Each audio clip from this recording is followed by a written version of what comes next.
নমস্কার বন্ধুরা, ডাব কিচেন উইথ ভিলেজ ফুডে আপনাদেরকে স্বাগত। প্রতিদিনের মতন আবারও চলে এসেছি একটা রেসিপি নিয়ে। আজকে কিন্তু সবারই প্রিয়। আজকে দেখুন হাতেই দেখতেই পাচ্ছেন আজকে কি নিয়ে চলে এসেছি। এই দেখুন মাছের মুড়ো নিয়েছি। এটা রুই মাছের মুড়ো, কতটা বড় দেখুন মুড়োটা। এই মুড়োটা দিয়ে আজকে রেসিপি করব। এখন তো অসময়ের বাঁধাকপি তো আপনারা জানেন কোনো স্বাদ নেই, কিন্তু মাছের মাথা দিয়ে রান্না করলে কিন্তু একটা অসাধারণভাবে কিন্তু রান্না করা যায়। আজকে এই জন্য এইভাবে রান্না করে আপনাদেরকে দেখাবো। অবশ্যই বন্ধুরা ফুল ওয়াচ করে দেখবেন। আর যদি রেসিপিটা ভালো লাগে তাহলে আমার চ্যানেলটা সাবস্ক্রাইব করে পাশে থাকা বেল আইকনটা প্রেস করে রাখবেন, তাহলে সবার আগে রেসিপিগুলো আপনারা দেখতে পাবেন। আশা করি আপনারা ভালোই থাকবেন সবাই, আর আমার রেসিপিটা ফুল ওয়াচ করে দেখবেন। এরপর আমি চলে যাব, এটা ভালো করে কেটে নিতে হবে। এত বড় মাথা তো না হলে ভাজতে পারবো না, এটা তো ভেঙেই করতে হবে।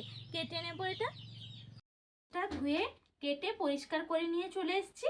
এরপর আমি গ্যাসটা ধরিয়ে নেব। গ্যাসটা ধরিয়ে কড়াইটা চাপিয়ে দিয়েছি। আর এখানে মাছটার মধ্যে আমি মাখিয়ে নেব, লবণ আর হলুদটা মাখিয়ে নেব। পরিমাণ অনুযায়ী লবণ আর হলুদটা দিয়ে আমি ভালো করে মাখিয়ে নেব। ভালো করে মাছটার মধ্যে লবণ হলুদ মাখিয়ে নিয়েছি। এরপর কড়াইতে দিয়ে দেব তেল। তেলটা গরম হয়ে গেছে। এরপর মাছগুলো আমি ভেজে নেব। একটু ডুবু তেলে কিন্তু মাথাগুলো মাছের ভেজে নিতে হবে।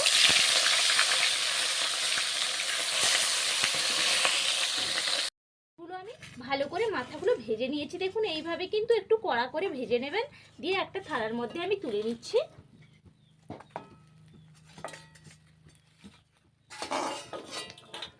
মাছ ভাজা কিছুটা তেল থেকে গেছে, সেই তেলে আবার একটু তেল দিয়ে দিচ্ছি।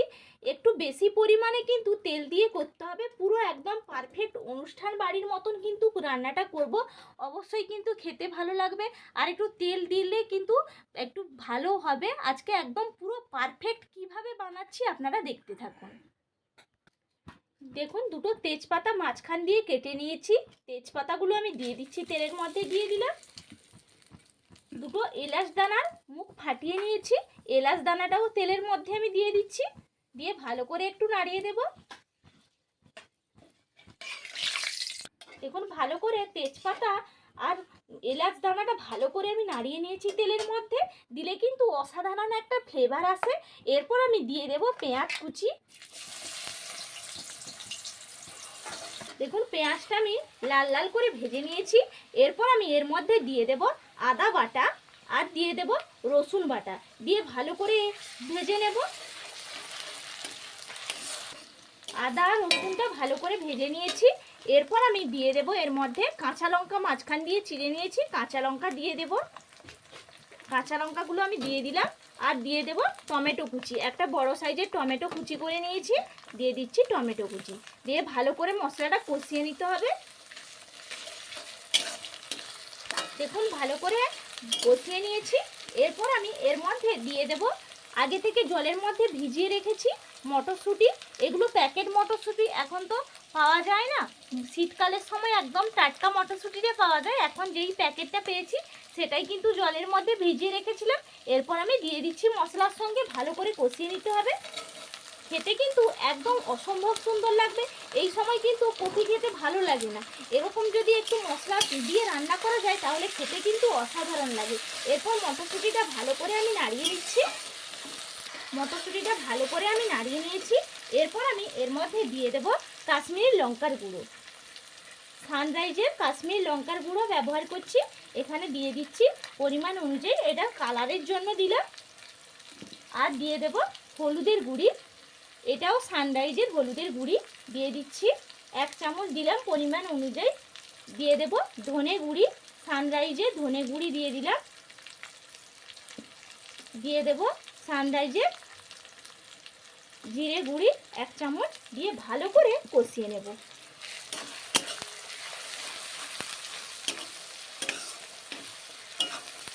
দেখুন কি সুন্দর কালার চলে এসছে মশলাটার মধ্যে। এই সময় একটু দিয়ে দিচ্ছি জল, যাতে মশলাটা বসে না যায়। দিয়ে ভালো করে একটু নাড়িয়ে দিচ্ছি। দেখুন মশলা থেকে একদম তেল ছেড়ে দিয়েছে, তার মানে মশলাটা একদম পারফেক্টভাবে কিন্তু কষানো হয়ে গেছে। আর গন্ধে পুরো ম করছে। এই মুহূর্তে আমি দিয়ে দেব মাছের মাথাগুলো যে ভেজে রেখেছিলাম এই মাথাগুলো আমি দিয়ে দিচ্ছি, দিয়ে একটু ভেজে নেব খুন্তি দিয়ে।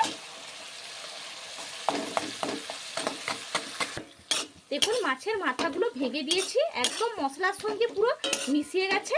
এরপর আমি এর পরে দিয়ে দিচ্ছি সানরাইজের গরম মশলা, দিলে একটা অসাধারণ ফ্লেভার আসবে, খেতে কিন্তু অনবদ্য লাগবে, পুরো অনুষ্ঠান বাড়িকে হার মানিয়ে দেবে।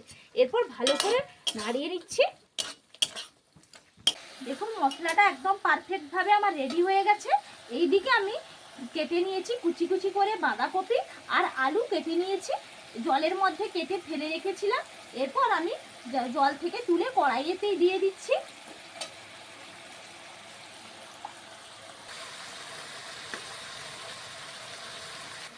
আলু আর বাঁধাকপিটা কড়াইতে দিয়ে দিয়েছি, এখনো পর্যন্ত কিন্তু একটুও লবণ ব্যবহার করিনি।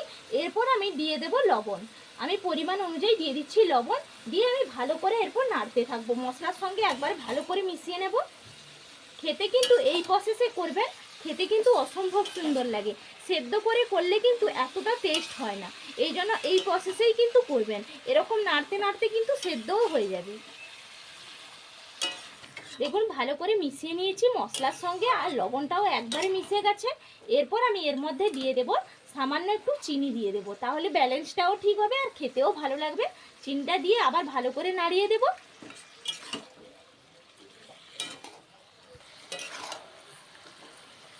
দেখুন নাড়তে নাড়তে কতটা জল বেরিয়েছে, একটুও কিন্তু আলাদা করে আমি কিন্তু জলও দেইনি, যেই সবজিটা ধুয়েছিলাম সেই থেকে কিন্তু জল বেরিয়েছে, আলাদা করে কিন্তু জল দেওয়ার কোনো প্রয়োজন হয়নি।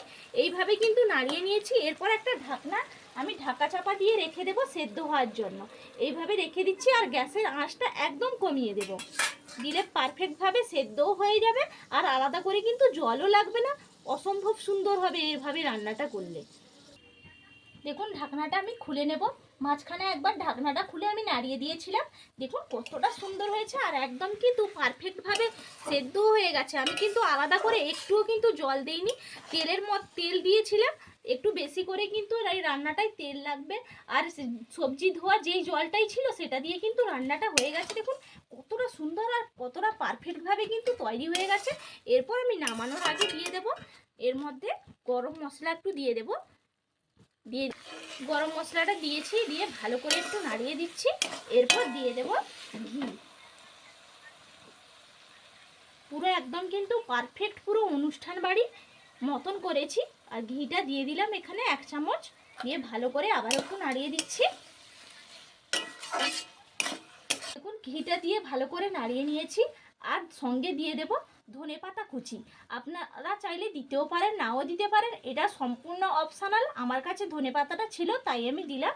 এরপর আমি ভালো করে ধনেপাতা কুচিটা দিয়ে নাড়িয়ে নেব, একটা অসাধারণ স্মেল আসবে।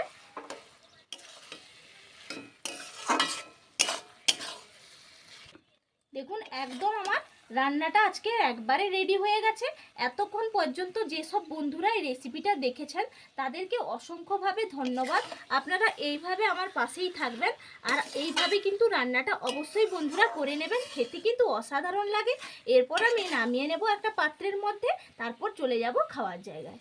রেডি করে নিয়ে চলে এসেছি খাওয়ার জায়গায়। গরম গরম ভাত আর এরকম একটা রেসিপি থাকলে একদম কিন্তু এক থালা ভাত এক নিমিষেই শেষ হয়ে যাবে।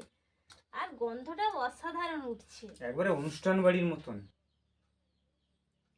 পুরো অনুষ্ঠান বাড়ির মতনই। কালারটাও যেরকম হয়েছে গন্ধটাও কিন্তু সেরকমই উঠছে।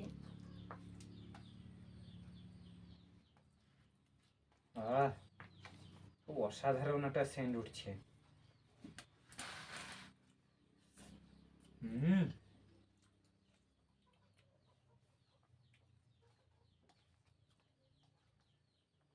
পুরো মুখের কথা নয়, একবারে অনুষ্ঠান বাড়ির মতন। অনুষ্ঠান বাড়ির থেকে কিন্তু কোনো অংশে কম হয়নি, দারুণ হয়েছে। এই প্রসেসে রান্না করবেন অবশ্যই কিন্তু খেতে ভালো লাগবে। এক থালা ভাত কিন্তু গরম গরম ভাত থাকলে কিন্তু এক পদ দিয়ে কিন্তু নিমিষেই খাওয়া যাবে। এই পদ্ধতিতে অবশ্যই বানাবেন, বানিয়ে দেখবেন কেমন হয়েছে। আর সব বন্ধুরা অবশ্যই ভালো থাকবেন, সুস্থ থাকবেন। আর আপনাদের সঙ্গে আবার আমার পরের ভিডিওতে দেখা হবে। টাটা।